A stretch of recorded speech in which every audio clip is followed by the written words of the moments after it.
Here in Kentucky, and I think largely because of the coalition approach, we have won some laws for LGBT people that are seen as models around the country.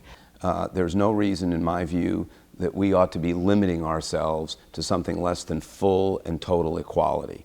But when we're talking about government treatment, the Equal Protection Clause, our Constitution guarantees us equal treatment. And the notion of separate but equal statuses is in effect accepting the idea that their private objections, perhaps based on religious views, should somehow control our right to equality of treatment by our government. Manny Jones, I think, said it really well one night at the Board of Aldermen, and she said, "I recognize the people in this room. It's the people in this room who opposed the right of my child to go to school in an integrated environment.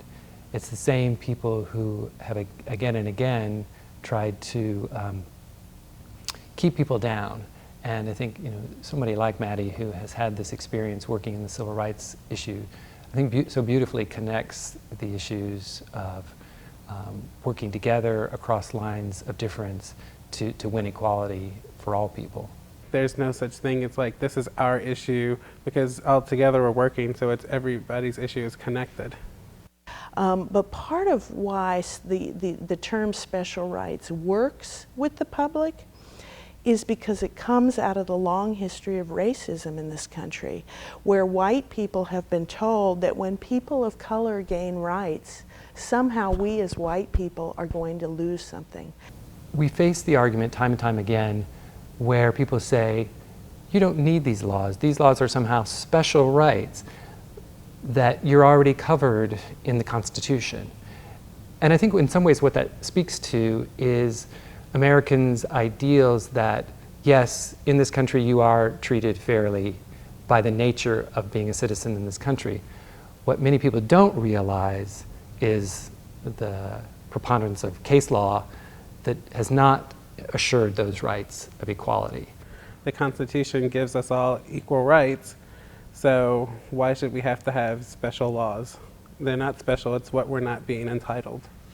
It is part of the tapestry of equality in our country that you will be judged on the basis of your merits, that you will be given the opportunity to succeed or fail based on your abilities. And that's what the LGBT rights movement is demanding on behalf of every citizen.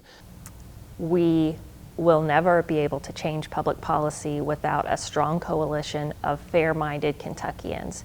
I think that coalition work is like the best form of work, because for one, it's building a movement. It is not possible to win what we need for everyone in the society unless we do it in coalition. We're much stronger than working individually in our own communities or in our own organizations. Since 2006, and since those really sound defeats, we haven't had attacks on our local ordinances. And I really see that victory that we had in the House on DP benefits bill changing the dynamics pretty significantly, so that we are no longer just on the defensive. We were able to define what victory meant, as opposed to letting somebody from the outside define what victory meant for us.